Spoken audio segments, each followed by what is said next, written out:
Hello बच्चों, आज हम लोग स्टार्ट कर रहे हैं अपने कमर्शियल एप्लीकेशन के नेक्स्ट चैप्टर। अगेन ये जो चैप्टर हम लोग करने वाले हैं आज, इस चैप्टर से एक और चैप्टर कनेक्टेड है, जो आगे हम लोग देखेंगे, रिक्रूटमेंट सिलेक्शन एंड ट्रेनिंग।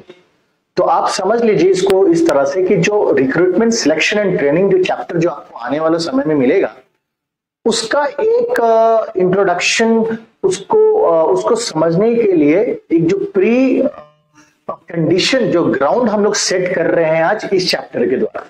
ठीक है, तो बहुत ही इंटरेस्टिंग चैप्टर है, इंपॉर्टेंस ऑफ ह्यूमन रिसोर्स।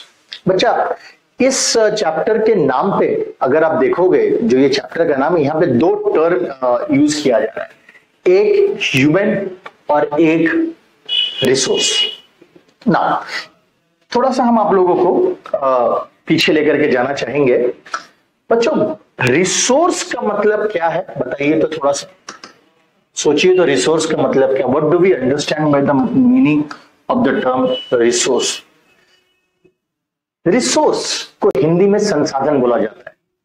मतलब resources are those things which helps us to produce goods and services, right, which will ultimately satisfy human wants.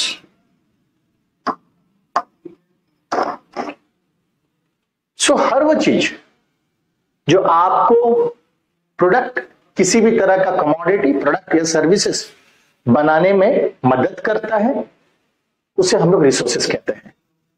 Resources हम लोग ने पढ़ा था, नेचुरल रिसोर्सेज भी होता है, आर्टिफिशियल रिसोर्सेज भी होते हैं। एग्जाम्पल के तौर पे मेरे को ये क्लास कंडक्ट करने के लिए, मेरे को ये क्लास रिकॉर्ड करने के लिए ये डिजिटल बोर्ड का सहारा ले रहा हूं। So this digital board is helping me to produce this class. Hence this digital board is a resource for me, it's a teaching resource for me. The books through which I prepare my content, these books are teaching resources for me. The camera through which I am recording this class, this camera is a resource for providing the online classes of George Academy.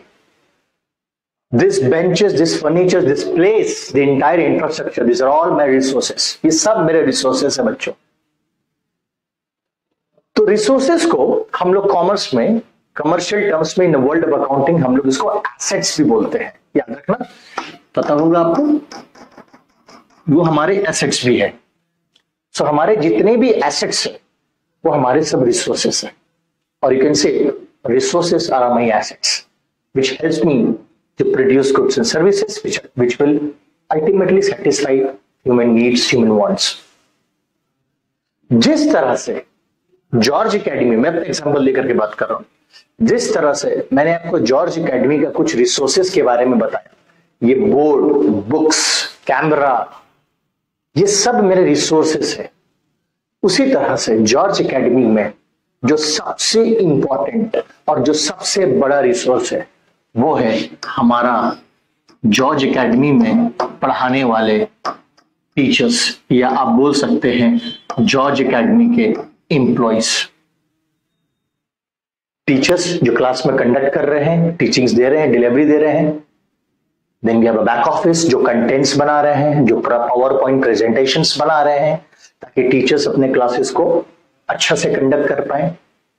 So each and every employ working in a George Academy is our assets for George Academy, they are the resource for George Academy. जिस तरह से ये digital board, किताबें, ये camera मेरे resources है, उसी तरह से बच्चों हमारे लिए, जॉर्ज एकेडमी के लिए, जॉर्ज एकेडमी में काम करने वाले हर एम्प्लॉय, हर व्यक्ति हमारा रिसोर्स है, हमारा एसेट है। ऑर्गेनाइजेशन, कोई भी ऑर्गेनाइजेशन, क्लास 9 में आपको याद होगा ऑर्गेनाइजेशन का मतलब हम लोगों ने पढ़ा था। Organisation is a group of people. याद रखिएगा, ऑर्गेनाइजेशन इंसानों से बनता है और इंसानों से ही चलता है। Organisations are made by people and they are run by the people. Correct? So therefore याद रखिएगा बच्चों कि ऑर्गेनाइजेशन में, किसी भी ऑर्गेनाइजेशन में सबसे बड़ा रिसोर्स, सबसे बड़ा एसेट, सबसे बड़ा संसाधन उस ऑर्गेनाइजेशन में काम कर रहे एम्प्लॉयज होते हैं। इसीलिए आज का चैप्टर डेडिकेटेड है ह्यूमन रिसोर्स के ऊपर में। मतलब ह्यूमन बीइंग को, इंसान को, जो एम्प्लॉयज जो काम कर रहे हैं, उन्हें रिसोर्स माना जाता है, उन्हें एसेट्स माना जाता है।